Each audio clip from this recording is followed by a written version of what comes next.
Sahabat Shalom, salam di dalam damai sejahtera Tuhan Yesus Kristus. Selama kita bertemu kembali di dalam kebenaran Injil, ajaran Injil sepenuh dari Tuhan Yesus Kristus di dalam ibadah Sabat kita di hari ini.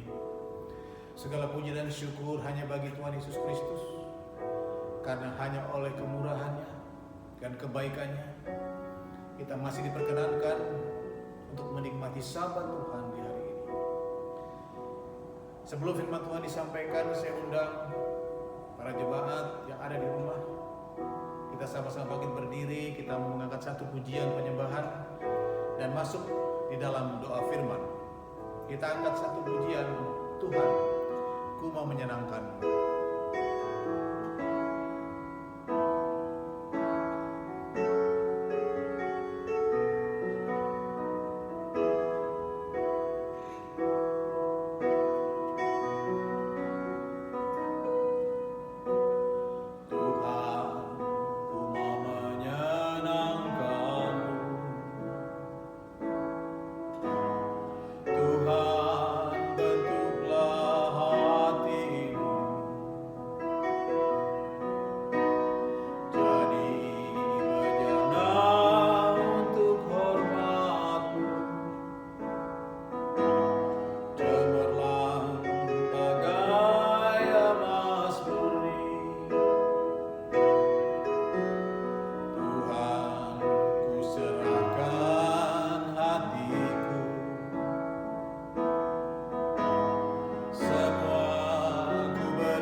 Bapa di dalam surga, Tuhan Yesus Kristus,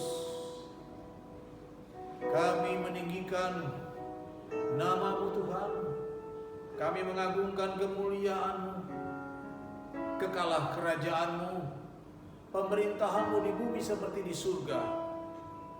Bapa di dalam surga, kami bersyukur Tuhan Yesus Kristus atas lawatan dan pimpinan-Mu Tuhan di dalam ibadah ini. Mohon kiranya kami disucikan dan dikuduskan, agar kami sekalian boleh layak masuk ke dalam hadirat-Mu. Datanglah kerajaan-Mu, jadilah kehendak-Mu. Pimpinlah ibadah kami dari pertengahan sampai akhirnya Tuhan. Pimpinlah pemberitaan firman ini. Kiranya Roh-Mu yang kudus mau menolong dan memimpin kami. Roh kebenaran menerangi pikiran dan hati kami, agar sementara firman-Mu kami baca, perkataan-Mu disampaikan, kuasa-Mu sungguh-sungguh bekerja untuk mendatangkan kebaikan bagi kami sekaliannya. Damai sejahtera, sukacita, kelegaan, kesembuhan, kesenangan, kemenangan, pembaruan dari surga. Sekali lagi mohon pimpinan Roh-Mu yang kudus ya Bapa, agar biar dalam damai sejahtera-Mu saja kami dengar-dengaran kepada firman-Mu. Terima kasih Tuhan, kami sudah siap untuk mendengarkan firman-Mu. Kepadamu kami bersyukur, kepadamu kami berdoa. Terima kasih Tuhan Yesus Kristus. Haleluya. Amin. Firman Tuhan pada hari ini akan kita periksa mulai dari kitab Amsal pasal 30. Amsal pasal 30 kita akan baca dari ayat yang pertama sampai ayat yang ke-9. Amsal 30 ayat 1 sampai 9. Saya bacakan untuk kita sekalian. Perkataan Agur bin Yake dari Masa. Tutur kata orang itu, aku berlelah-lelah ya Allah, aku berlelah-lelah sampai habis tenagaku.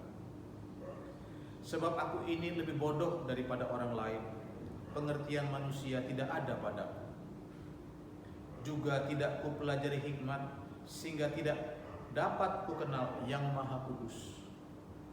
Siapakah yang naik ke surga lalu turun? Siapakah yang telah mengumpulkan angin dalam genggamannya? Siapakah yang telah membungkus air dengan kain? Siapakah yang telah menetapkan segala ujung bumi?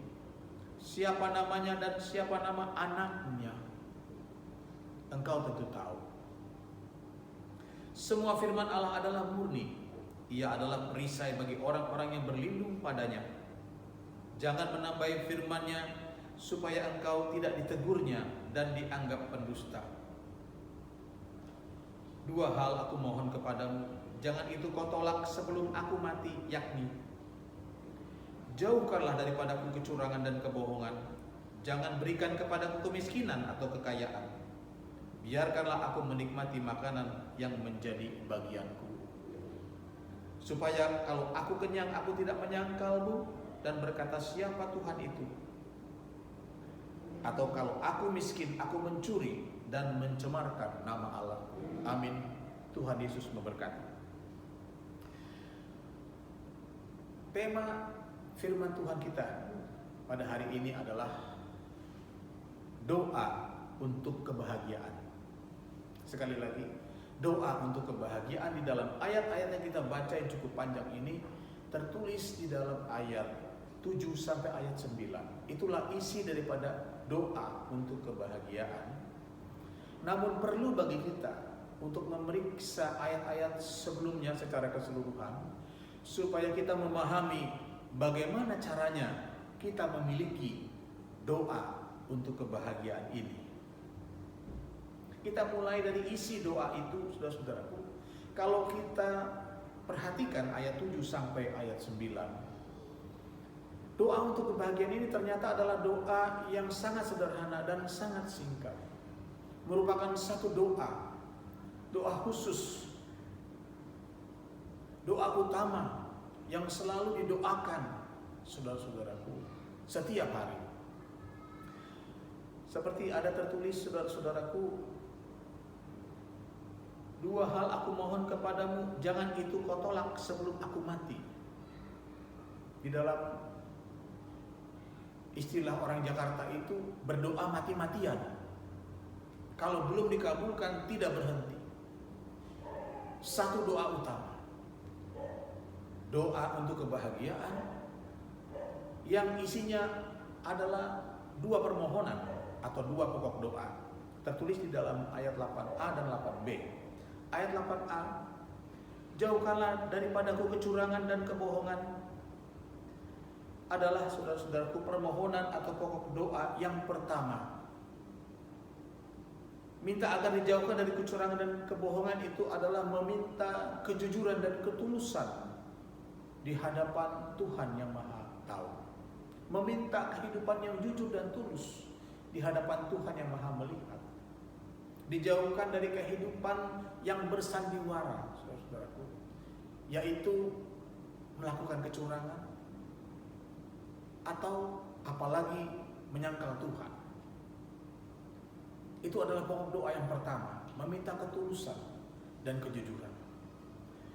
Yang kedua, saudara-saudaraku, ayat 8b, jangan berikan kepadaku kemiskinan atau kekayaan, biarkanlah aku menikmati makanan yang menjadi bagian. Pokok doa yang kedua atau permohonan yang kedua, saudara-saudaraku, adalah tidak meminta kekayaan, di mana kalau sekarang ini kekayaan itu kebanyakan orang menganggap sebagai patokan kebahagiaan.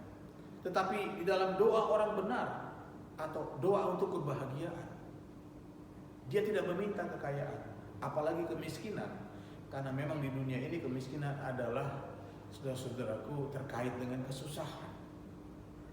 Melainkan yang diminta adalah untuk menikmati rezeki yang Tuhan berikan setiap hari, menikmati hidup yang diberikan oleh Tuhan. Itulah doa untuk kebahagiaan. Hanya dua hal pokok saja yang diminta, saudara-saudaraku. Yang pertama adalah ketulusan dan kejujuran di hadapan Tuhan. Dan yang kedua adalah meminta agar diperkenankan untuk menikmati kehidupan yang Tuhan berikan setiap hari. Nah, saudara-saudaraku, bagaimana caranya, saudara-saudaraku, kita bisa memiliki doa seperti itu? Di dalam Amsal 30 ini tidak terlepas daripada tokoh atau figur yang ada di dalam kisah ini, pendoa ini, yang tertulis di dalam ayat 1 sampai ayat 3. Perkataan Agur bin Yake dari Masa, tutur kata orang itu, aku berlelah-lelah, ya Allah, aku berlelah-lelah sampai habis tenagaku. Sebab aku ini lebih bodoh daripada orang lain, pengertian manusia tidak ada padaku. Juga tidak kupelajari hikmat, sehingga tidak dapat kukenal yang Maha Kudus. Saudara-saudaraku, kitab Amsal ditulis oleh Raja Salomo, yang juga mendapat predikat Nabi Salomo. Karena ajaran yang ditulisnya, yaitu ajaran hikmat atau ajaran kebijaksanaan, itu ditulis di dalam urapan Tuhan dan di dalam kejujuran dan kebenaran. Maka saudara-saudaraku, agar kita bisa memahami figur atau tokoh yang ada di dalam pelajaran hikmat ini, yaitu Agur bin Yake dari Masa, saudara-saudaraku, yaitu kita harus menerjemahkan terlebih dahulu apa makna daripada nama itu, Agur bin Yake dari Masa. Sesungguhnya kalau kita bisa menerjemahkannya, maka terdapat gambaran bahwa figur ini sebenarnya menggambarkan Salomo sendiri di masa mudanya yang penuh dengan cita-cita dan pengharapan. Yang pertama adalah nama Agur, itu maknanya adalah sebagai manusia biasa, lahir dalam daging dan memiliki kelemahan-kelemahan daging. Itu maknanya Agur, sebagai manusia biasa. Seperti kata-kata yang tertulis di dalam ayat 1 dan 3, kata-kata yang begitu merendah dari seorang Salomo. Manusia biasa yang punya kelemahan. Kemudian yang kedua, bin Yake, saudaraku. Kalau bin itu menyatakan siapa ayahnya. Bin Yake itu Agur bin Yake, Agur bapaknya itu adalah Yake. Adalah menggambarkan, saudara-saudaraku, Salomo anak daripada Daud. Yake yaitu seorang yang beriman, seorang tokoh Alkitab yang beriman, tokoh iman. Kalau kita periksa di dalam kitab Ibrani 11, saksi-saksi iman, di sana bisa kita jumpai nama Daud tercatat di situ. Daud adalah tokoh iman di dalam Alkitab. Jadi makna daripada Agur bin Yake itu adalah, saudaraku, Salomo anak Daud yang dididik dalam iman. Kemudian saudara-saudaraku, selanjutnya ada keterangan berasal dari masa. Kalau dalam bahasa sehari-hari itu masa itu waktu, saudara-saudaraku. Tetapi di dalam ajaran ini yang disebut masa itu adalah manusia biasa yang berasal dari debu akan kembali kepada debu.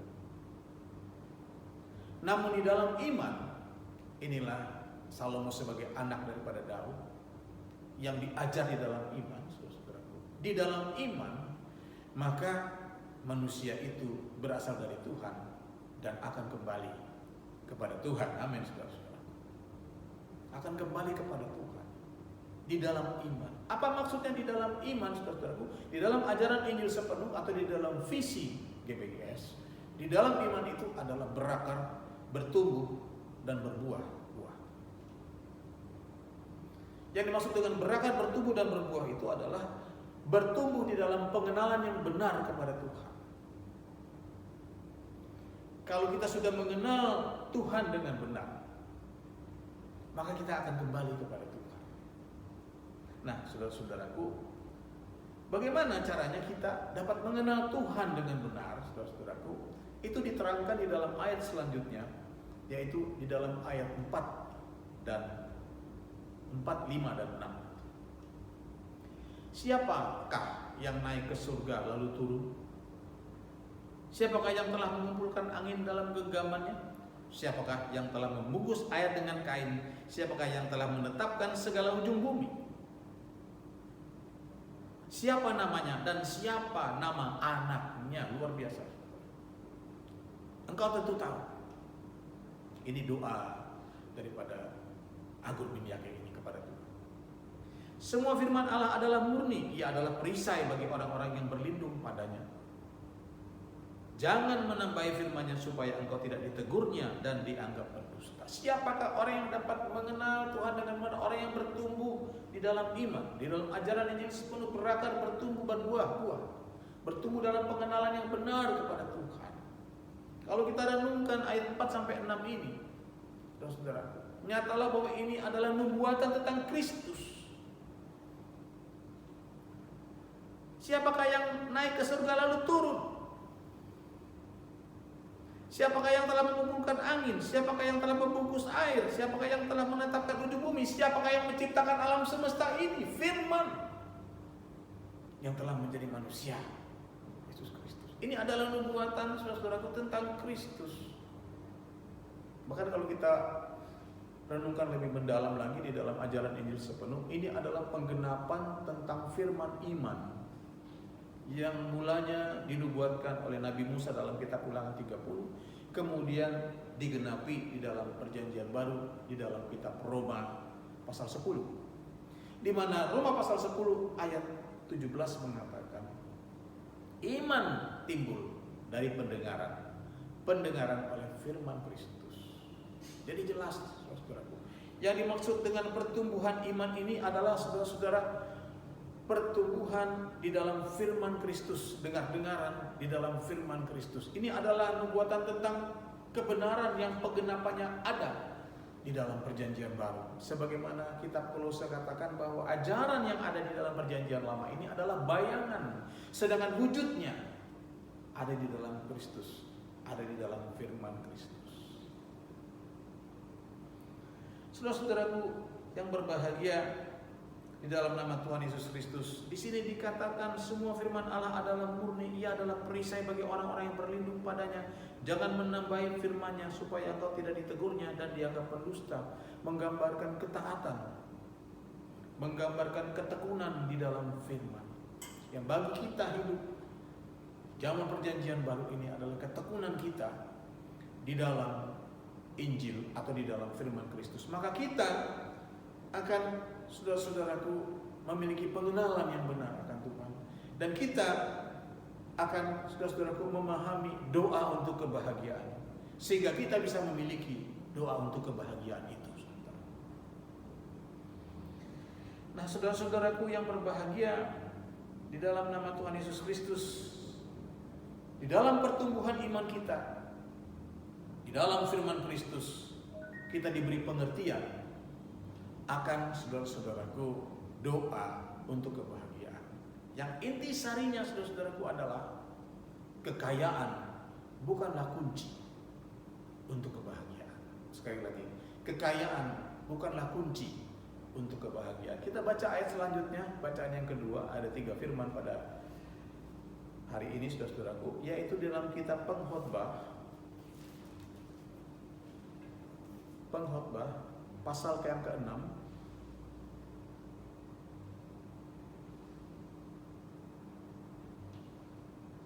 Pengkhotbah 6, kita baca ayat 1 dan 2. Pengkhotbah 6 ayat 1 dan 2, saya bacakan untuk kita semuanya. Ada suatu kemalangan yang telah kulihat di bawah matahari yang sangat menekan manusia. Orang yang dikaruniai Allah kekayaan, harta benda dan kemuliaan, sehingga ia tak kekurangan sesuatu pun yang diingininya. Tetapi orang itu tidak dikaruniai kuasa oleh Allah untuk menikmatinya, melainkan orang lain yang menikmatinya. Inilah kesia-siaan dan penderitaan yang pahit. Amin. Tuhan Yesus memberkati. Jelas, kekayaan bukanlah kunci kebahagiaan. Inilah kitab pengkhotbah yang sama-sama ditulis oleh Raja Salomo atau Nabi Salomo itu. Bedanya dengan kitab Amsal, kitab pengkhotbah ini menurut para ahli ditulis oleh Salomo di masa tuanya, yaitu ketika ia sudah kenyang dengan asam garam kehidupan di dunia ini. Itulah sebabnya, saudara-saudaraku, ajaran ini lebih tajam daripada ajaran sebelumnya. Bahkan ini menjadi jawaban, saudara-saudaraku, dari Amsal 30, doa untuk kebahagiaan itu.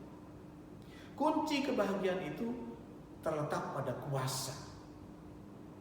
Kalau dikaitkan, saudara-saudaraku, dengan penggenapannya, yaitu firman Kristus, sekaya apapun orang hidup di dunia ini, dia tidak akan berbahagia kalau dia tidak diberi kuasa oleh Tuhan Yesus Kristus. Inilah indahnya, saudara-saudaraku, firman Tuhan di hari ini. Sering dipakai dalam ilustrasi khotbah para hamba Tuhan, saudara-saudara. Pertama, tentang seorang pengusaha restoran yang sangat kaya, memiliki banyak sekali restoran tersebar di seluruh Indonesia. Restorannya itu sangat laris karena makanannya sangat enak. Namun sayang sekali, sang pemiliknya dilarang dokter untuk menikmati makanan enak. Ada lagi pengusaha hotel yang berhasil hotel-hotelnya tersebar di daerah-daerah para wisata terkenal di Indonesia ini, sehingga dia kaya raya. Ya, karena hotelnya terkenal nyaman untuk ditinggali atau ditempati, saudara-saudaraku. Tetapi sayangnya sang pemiliknya tidur di rumah sakit karena penyakit yang dia derita. Ada lagi seorang pengusaha, berbagai macam usaha dia kuasainya, dikaruniai anak yang banyak, saudara-saudaraku. Namun sang pengusaha ini tidak bahagia karena anak-anaknya saling berseteru satu dengan yang lain, berebut harta. Ilustrasi ini sering digambarkan oleh para hamba, bahwa kekayaan bukanlah kunci kebahagiaan kalau Tuhan Yesus tidak memberi kuasa kepadanya. Nah, untuk sampai kepada kuasa itu, apa yang harus kita lakukan? Kita harus memahami terlebih dahulu. Kita harus memahami kuasa itu terlebih dahulu. Di mana kita mendapatkan pengetahuan tentang kuasa itu? Tidak lain dan tidak bukan di dalam firman Kristus yang mengatakan, carilah dahulu kerajaan Allah dan kebenarannya, maka semuanya itu akan ditambahkan kepadamu. Kerajaan Allah itulah kuasa. Dari mana kita tahu bahwa kerajaan Allah itu kuasa? Dari Injil sepenuh, saudara-saudaraku. So, Rasul Paulus menulis di dalam 1 Korintus 4, kerajaan Allah tidak terdiri dari perkataan, tetapi dari kuasa. Dari situ kita tahu bahwa yang dimaksud Tuhan Yesus kerajaan Allah itulah kuasa. Kemudian lagi Rasul Paulus kembali menulis di dalam Roma 14 bahwa kerajaan Allah bukan soal makanan dan minuman, tetapi soal kebenaran, damai sejahtera, dan sukacita oleh Roh Kudus. Di sini, saudara-saudaraku, adalah merupakan penggenapan daripada ajaran Salomo yang ada di dalam kitab Amsal itu tentang Agur bin Yake. Bahwa saudara-saudaraku, dia minta kejujuran dan ketulusan. Itulah kebenaran. Seperti pujian pertama tadi kita katakan, kuduskan hingga tulus selalu. Apabila kita sudah menjadi orang yang tulus sesungguhnya, Tuhan sudah menguduskan kita. Itu bukan perkara sepele.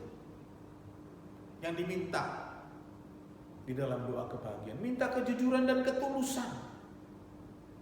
Itu adalah kebenaran. Dan apabila kebenaran itu sudah ada di dalam hidup kita, maka kita berbahagia. Mengapa, saudara-saudaraku? Karena kita mengalami ketenangan di dalam jiwa, dijauhkan dari segala tekanan-tekanan jiwa atau tekanan-tekanan batin, tuduhan-tuduhan yang datang dari hati nurani kita sendiri ketika kita berbuat serong di hadapan Tuhan. Manusia mungkin tidak melihat, tapi Tuhan melihat. Dan hati nurani kita menegur kita. Tetapi apabila kita ada di dalam kebenaran, kita mengalami ketenangan.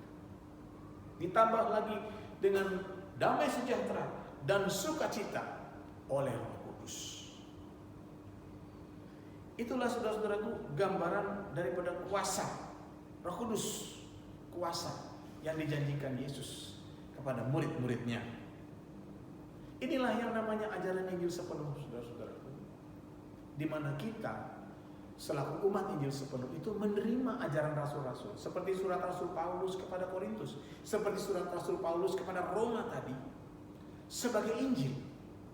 Kita menerima surat-surat Rasul itu sebagai Injil, saudara-saudaraku, sehingga kita tahu kebenaran. Kalau kita tidak menerima, bagaimana kita bisa tahu bahwa kerajaan Allah itu kuasa?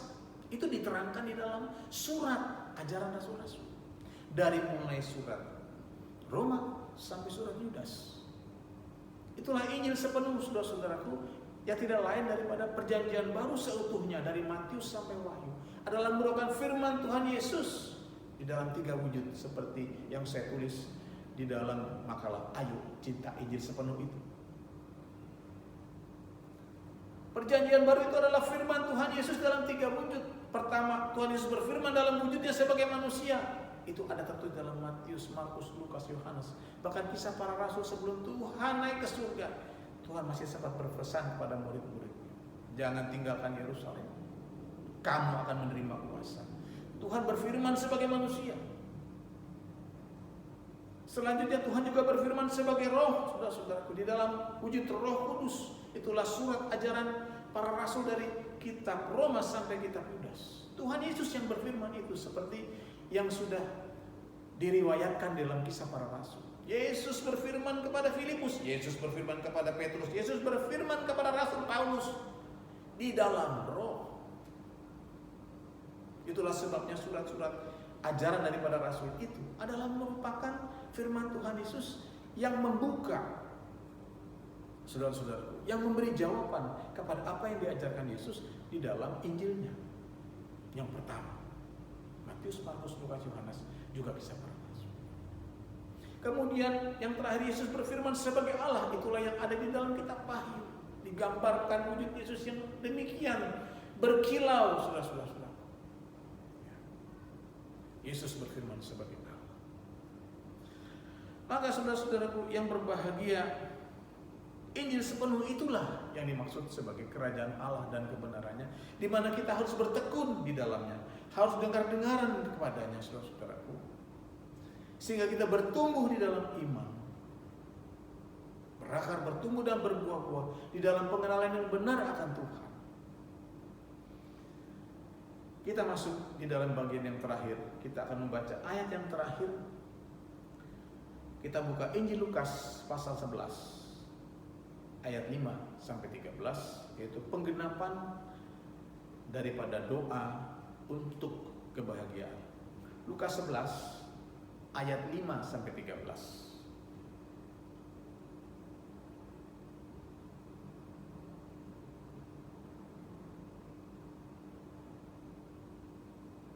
Demikian firman Tuhan Yesus ayat 5. Lalu katanya kepada mereka, jika seorang di antara kamu pada tengah malam pergi ke rumah seorang sahabatnya dan berkata kepadanya, saudara, pinjamkanlah kepadaku 3 roti, sebab seorang sahabatku yang sedang berada dalam perjalanan singgah ke rumahku, dan aku tidak mempunyai apa-apa untuk dihidangkan kepadanya. Masakan ia yang di dalam rumah itu akan menjawab, jangan mengganggu aku, pintu sudah tertutup, dan aku serta anak-anakku sudah tidur. Aku tidak dapat bangun dan memberikannya kepada saudara. Aku berkata kepadamu, sekalipun ia tidak mau bangun dan memberikannya kepadanya, karena orang itu adalah sahabatnya, namun karena sikapnya yang tidak malu itu, ia akan bangun juga dan memberikan kepadanya apa yang diperlukannya. Oleh karena itu aku berkata kepadamu, mintalah maka akan diberikan kepadamu, carilah maka kamu akan mendapat, ketoklah maka pintu akan dibukakan bagimu. Karena setiap orang yang meminta menerima, dan setiap orang yang mencari mendapat, dan setiap orang yang mengetuk baginya pintu dibukakan. Bapa manakah di antara kamu jika anaknya minta ikan daripadanya akan memberikan ular kepada anaknya ganti ikan? Atau jika ia minta telur akan memberikan kepadanya kalajengking? Jadi jika kamu yang jahat tahu memberi pemberian yang baik kepada anak-anakmu, apalagi Bapamu yang di surga, ia akan memberikan Roh Kudus kepada mereka yang meminta kepadanya. Amin. Tuhan Yesus memberkati kita sekalian. Saudaraku, inilah penggenapan daripada doa untuk kebahagiaan. Ajaran Yesus Kristus ini, saudaraku, terdiri dari 3 bagian, di mana sentralnya atau intisarinya itu tertulis di dalam ayat 9 dan ayat 10, saudara-saudaraku. Ayat 9, oleh karena itu aku berkata kepadamu, mintalah maka akan diberikan kepadamu, carilah maka kamu akan mendapat, ketoklah maka pintu akan dibukakan bagimu. Inilah saudara-saudaraku wujud atau penggenapan daripada nubuatan yang ada di dalam Amsal 30 itu. Bagaimana caranya kita memiliki doa untuk kebahagiaan? Lakukanlah perintah Tuhan Yesus. Minta, cari, dan ketok. Minta berbicara tentang berdoa. Cari itu adalah carilah dahulu kerajaan Allah dan kebenarannya, yang tidak lain adalah bertekun dalam firman Kristus, bertekun dalam Injil sepenuhnya, untuk mendapatkan jawaban atau untuk mendapatkan pengetahuan, saudaraku. Lalu yang ketiga adalah ketok. Itu adalah bukan usaha manusia mengetok itu, saudaraku, tetapi meningkatkan diri di dalam ketaatan. Lebih meningkatkan diri di dalam ketaatan. Bukan kekuatan kita, bukan usaha kita, tetapi meningkatkan diri dalam ketaatan. Contohnya berpuasa atau bernazar atau melakukan janji iman, berkorban. Itu adalah mengetok, supaya lebih segera pintu surga dibuka, tingkap-tingkap langit dibuka oleh Tuhan Yesus Kristus. Selanjutnya di dalam ayat 10 dikatakan, saudara-saudaraku, karena setiap orang yang meminta menerima, dan setiap orang yang mencari mendapat, dan setiap orang yang mengetuk, baginya pintu dibukakan. Ini berbicara tentang agar doa itu, saudara-saudaraku, doa untuk kebahagiaan itu dilakukan dengan tekun. Seperti yang sudah dinubuatkan atau sudah diajarkan di dalam Amsal 30. Dilakukan mati-matian setiap hari. Jikalau belum dikabulkan, tidak berhenti. Kita senantiasa berdoa. Memang sini dikatakan setiap orang yang meminta akan mendapat, setiap orang yang mengetuk pintunya akan dibukakan, setiap orang yang mencari akan mendapat, dan setiap orang yang mengetuk pintunya baginya pintu dibukakan, saudara-saudaraku. Memang pasti, tetapi soal waktu itu ada di tangan Tuhan. Maka yang penting di sini, saudara-saudaraku, di dalam ayat 10 dikatakan bahwa doa untuk kebahagiaan itu harus dilakukan dengan tekun. Ini, saudara-saudaraku, diilustrasikan di dalam ayat sebelumnya, yaitu, saudara-saudaraku, dari ayatnya yang ke-5 sampai ayatnya yang ke-8.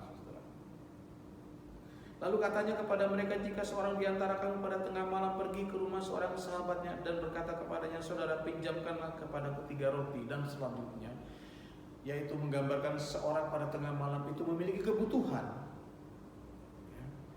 Karena menurut adat istiadat orang Israel harus memberi tumpang. Ketika saudaranya datang untuk menumpang, dia harus menyediakan sesuatu untuk disajikan. Tetapi karena dia tidak memiliki apapun juga, jadi dia memiliki satu kebutuhan yang tidak bisa dielakkan. Maka tengah malam dia mengetuk pintu sahabatnya. Nah, kata tengah malam ini, saudara-saudaraku, sering ditafsirkan sebagai akhir zaman. Itu bisa saja karena memang sekarang ini sudah akhir zaman. Tetapi yang terpenting di sini tengah malam ini adalah menunjukkan satu usaha yang sungguh-sungguh.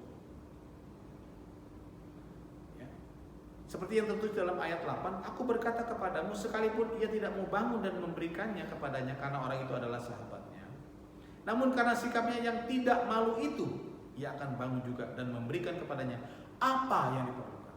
Sikap yang tidak malu itu menunjukkan satu ketekunan. untuk doa kebahagiaan ini, saudara-saudaraku, tengah malam sekalipun, kalau kita bangun, kita tetap minta kepada Tuhan kebahagiaan. Kuasa itu tetap kita minta kepada Tuhan. Ya, kalau saya itu sering bangun, tiba-tiba terbangun jam 2 malam atau jam 3 malam, itu saya langsung sadar itu Tuhan yang membangunkan. Tuhan mau saya menyembah. Demikian pula dengan kita sekalian. Memang berat ya saudaraku kalau tiba-tiba kita terbangun gitu. Berat, tetapi kalau kita mau memiliki doa untuk kebahagiaan, lakukan. Kita tidak perlu minta banyak. Kita tidak perlu meminta. Kita minta yang terpenting seperti Agung bin Yakin. Doa sederhana hanya meminta 2 hal saja. Nah, saudara-saudaraku, di sini saudara-saudaraku, lebih lagi permintaan itu dinyatakan kepada kita, yaitu di dalam bagian yang terakhir ayat 11-13. Bapa manakah di antara kamu jika anaknya minta ikan daripadanya akan memberikan ular kepada anaknya ganti ikan? Atau jika ia minta telur akan memberikan kepadanya kalajengking? Jadi jika kamu yang jahat tahu memberi pemberian yang baik kepada anak-anakmu, apalagi Bapamu yang di surga, ia akan memberikan Roh Kudus kepada mereka yang meminta kepadanya. Sampailah kita kepada penggenapannya, sampailah kita kepada kebenarannya. Jikalau tadi Agung bin Yakin itu ada 2 pokok doa, sekarang tinggal 1 pokok doa saja, 1 permintaan saja, yaitu Roh Kudus. Di dalam 1 permintaan ini, percayalah saudara-saudaraku, semua masalah akan dapat teratasi. Apabila kita meminta pimpinan Roh Kudus, saudara-saudaraku, maka Roh Kudus akan memberikan saudara-saudaraku petunjuk kepada kita. Apabila kita bertanya-tanya kepada Tuhan, saudara, Roh Kudus akan memberikan jawaban kepada kita. Apabila kita minta saudara-saudaraku pemulihan, kesembuhan, pertolongan, itu Roh Kudus jawabannya. 1 jawaban saja, saudara-saudara. Inilah yang disebut doa untuk kebahagiaan. Namun, saudara, di dalam ajaran Injil sebelum, mana yang terlebih dahulu harus kita lakukan? Sebab Matius 6 pasal 33 katakan, carilah dahulu kerajaan Allah dan kebenarannya. Sedangkan Lukas 11 ayat 9 katakan, mintalah, carilah, ketoklah. Mana yang lebih dahulu harus kita lakukan? Minta dulu atau cari dulu? Di luar sana, saudara-saudaraku, begitu banyak penyesat yang mengatakan ajaran Injil itu tidak konsisten. Di sini ngomong begini, di situ ngomong begitu. Matius 6:33 ngomong begini, Lukas 11 ayat 9 ngomong begitu, saudara-saudara. Sehingga penyesat-penyesat di luar di sana mengatakan bahwa Injil ini, ya saudara-saudaraku, bukan kebenaran. Benarkah seperti itu? Tentu tidak, saudara-saudaraku. Disinilah, saudara-saudaraku, indahnya Injil sepenuhnya, istimewanya Injil sepenuhnya. Yang mana yang benar, saudara-saudaraku? Dua-dua benar. Jelas, yang lebih dahulu harus kita cari adalah kerajaan Allah dan kebenarannya. Itu kuasa, itu lebih dahulu harus kita cari kebenarannya. Bertekun dalam iman, bertekun dalam firman Kristus. Namun sebelum kita mencari kebenarannya itu, selalu kita awali dulu dengan apa? Dengan doa. Kita selalu mengawali dengan doa. Kita berpuasa pun kita awali dengan doa. Kita mau meletakkan persembahan pun kita awali dengan doa. Memang segala sesuatu harus diawali dengan doa. Minta pimpinan Roh Kudus. Nah, di bagian penutup, saudara-saudaraku, apakah kaitan atau apakah kepentingan daripada firman Tuhan ini ditinjau dari keadaan kita sekarang ini, saudara-saudaraku? Sebenarnya, saudara-saudaraku, ini terkait dengan adanya fellowship pejabat GBIS, para pendeta dan para pendeta muda GBIS di akhir bulan kemarin memasuki bulan ke-6 ini. Saya mengikuti pertemuan itu, ya, pertemuan lewat handphone, ya, saudaraku, lewat aplikasi Zoom. Dan dalam pertemuan yang pertama itu, hamba-hamba Tuhan itu dihadiri lebih dari 50 orang, 51 atau 50, tepatnya saya tidak tahu, lebih dari 50 orang, tidak sampai 60. Mudah-mudahan di pertemuan yang akan datang di akhir bulan ini nanti lebih banyak lagi, karena sudah direncanakan pertemuan itu disertai dengan perjamuan kudus. Yang menarik di dalam pertemuan itu adalah pesan lewat firman yang disampaikan oleh Ketua Dewan Kehormatan Bapak Pendeta Dr. Andes Darmo Handoyo, yaitu tentang ibadah lewat streaming seperti ini, saudara-saudara. Di sana dikatakan, firman Tuhan katakan bahwa biar bagaimanapun juga masih lebih baik beribadah di dalam persekutuan atau beribadah di dalam kelompok, ya, mengacu kepada kebiasaan atau tradisi jemaat yang mula-mula, kisah para rasul yang kedua, saudaraku, di mana umat Tuhan berkumpul, memecah-mecahkan roti dan bertekun dalam pengajaran para rasul. Yang kedua, saudara-saudaraku, pertimbangannya adalah firman Tuhan yang tertulis dalam kitab Ibrani. Janganlah kita memiliki kebiasaan menjauhkan diri dari pertemuan ibadah kita. Itu firman Injil sepenuhnya. Yang ketiga, saudara-saudaraku, jikalau firman Tuhan ini disampaikan lewat aplikasi seperti ini, memang kita mendapatkan pengajaran. Ya, di dalam kemajuan teknologi kita tetap mendapatkan pengajaran kebenaran dari firman Tuhan. Tetapi kita tidak mendapatkan keteladanan karena kita tidak bertemu satu dengan lain. Antara yang menyampaikan firman dan yang mendengar itu terpisah. Ya, itu kesimpulan yang bisa saya tarik. Nah, kita tahu bahwa hari-hari mendatang dengan adanya peraturan new normal ini, gereja-gereja akan kembali dibukakan untuk ibadah persekutuan atau ibadah kelompok, saling berkumpul. Bahkan untuk gereja GBIS, beberapa gereja di Sumatera sudah dimulai.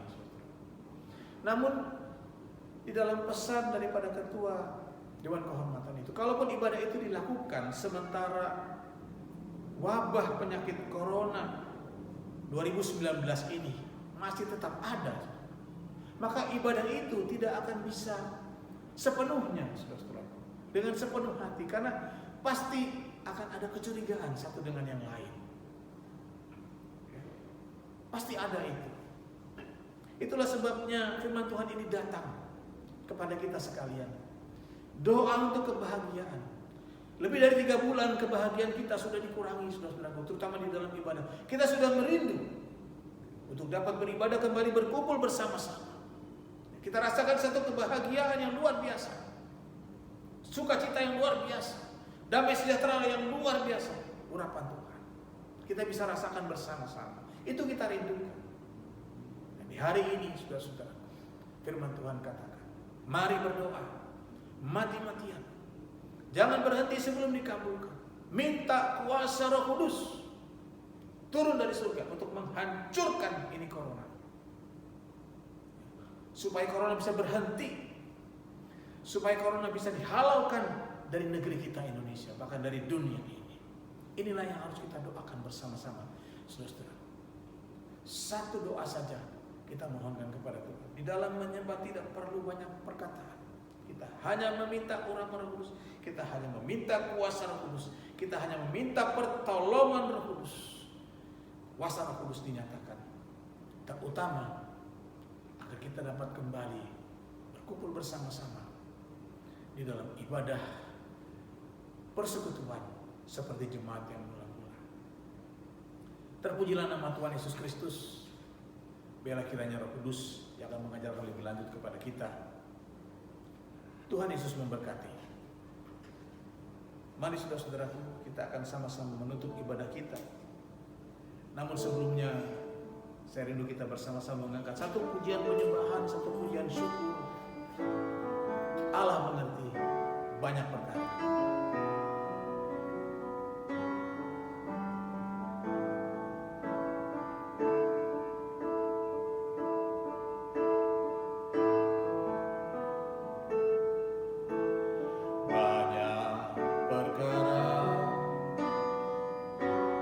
Yang tak dapat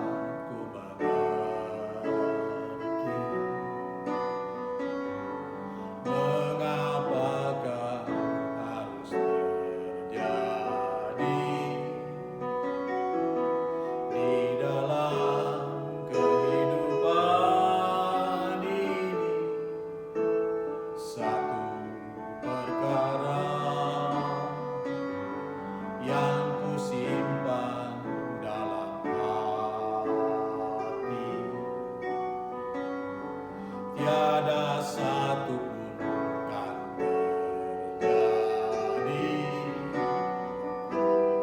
tanpalah peduli. Allah mengerti, Allah peduli segala persoalan yang kita hadapi. Tak akan pernah dibiarkannya ku bergumul sendiri, sebab Allah peduli. Allah mengerti, Allah mengerti, Allah peduli segala persoalan yang kita hadapi. Tak akan pernah dibiarkannya bergumul sendiri, sebab Allah peduli. Sebab Allah peduli. Sebab Allah peduli. Haleluya, haleluya, haleluya. Bapa di dalam surga, Tuhan Yesus Kristus, dipermuliakanlah namamu, diagungkanlah kerajaanmu, nyatalah kemuliaanmu di dalam kehidupan kami di bumi seperti di surga. Bapa di dalam surga, kami bersyukur untuk lawatan dan pimpinanmu dalam ibadah kami di hari ini.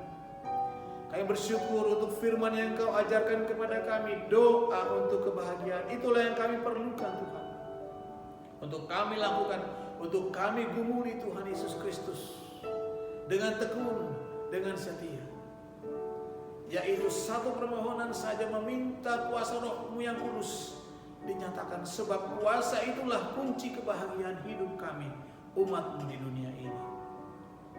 Bapa di dalam surga, terlebih di malam hari ini setelah firman-Mu disampaikan, kami bersama-sama Tuhan Yesus sehati sepikir memohonkan kepadamu, curahkan kuasa-Mu, nyatakan kuasa-Mu ya Tuhan, halaukanlah, hancurkanlah bibit wabah Corona 2019 ini dari negeri kami Indonesia.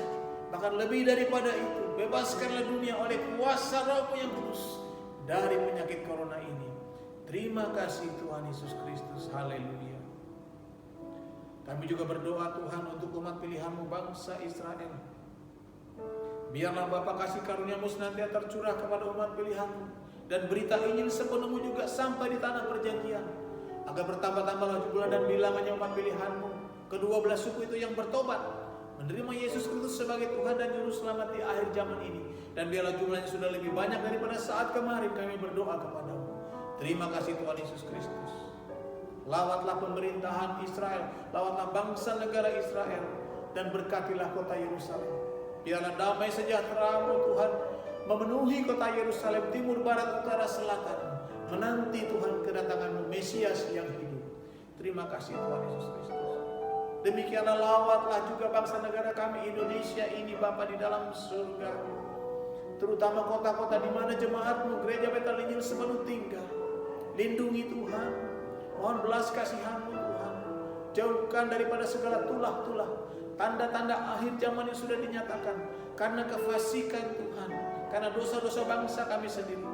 Ampunilah dosa dan kesalahan bangsa kami, biar bangsa kami mendapat kasih karunia di mata-Mu.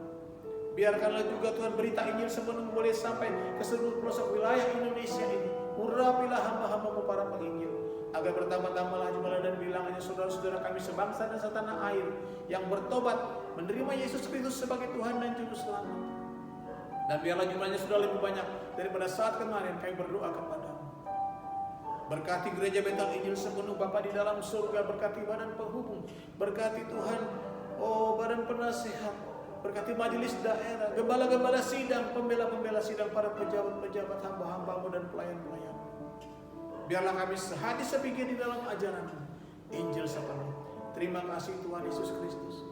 Lawatlah juga pemerintahan kami dari yang tertinggi sampai yang terendah, Bapak Presiden sampai ketua Tuhan, rukun tetangga, pusat sampai daerah, untuk dapat mengerti Tuhan kehendak-Mu, agar bangsa ini boleh diberkati. Engkau menghendaki persaudaraan yang rukun. Biarlah pesan-Mu itu boleh sampai Tuhan kepada pemimpin-pemimpin bangsa kami, dari yang tertinggi sampai yang terendah. Terangilah dengan kasih karunia dan kebenaran-Mu, agar pemerintahan kami Tuhan mampu menyelenggarakan Tuhan negeri pemerintahan yang berkerukunan. Terima kasih Bapa di dalam surga. Oleh karena firman-Mu adalah roh dan kebenaran dan kehidupan, kami semua Tuhan yang mengikuti ibadah ini, kami semua yang mendengarkan firman-Mu dan berdoa kepada-Mu pada saat ini, kami semua percaya, kami semua sudah menerima berkat. Yang lemah Engkau kuatkan, yang sakit Engkau sembuhkan, yang susah Engkau hiburkan, yang berkekurangan Engkau berkati, yang jalannya mengalami kebuntuan Engkau bukakan jalan. Oleh karena kuasa Roh Kudus-Mu, itulah Tuhan kunci kebahagiaan hidup kami. Sekali lagi Bapa di dalam surga, kami bermohon, nyatakan kuasa Roh-Mu yang kudus untuk menghancurkan Tuhan wabah penyakit Corona 2019, dihalaukan dari tengah bangsa kami Indonesia. Terima kasih Bapa di surga. Terpujilah nama-Mu dari sekarang sampai selama-lamanya. Kaulah saksi yang tidak benar kepada-Mu kami, Tuhan berdoa, kepada-Mu kami bersyukur. Terima kasih Tuhan Yesus Kristus. Haleluya. Saudara dan saudari yang berbahagia, sekarang arahkanlah hatimu dan pikiranmu kepada kasih karunia Tuhan Yesus Kristus, dan terimalah berkat dari Allah Bapa, cinta kasih dari Tuhan Yesus Kristus, dan persekutuan Roh Kudus. Itulah yang kiranya beserta dengan kita mulai hari ini sampai Maranatha. Tuhan Yesus datang kembali kedua kali, bahkan sampai selama-lamanya di dalam kerajaan-Nya. Haleluya. Amin. Tuhan Yesus memberkati.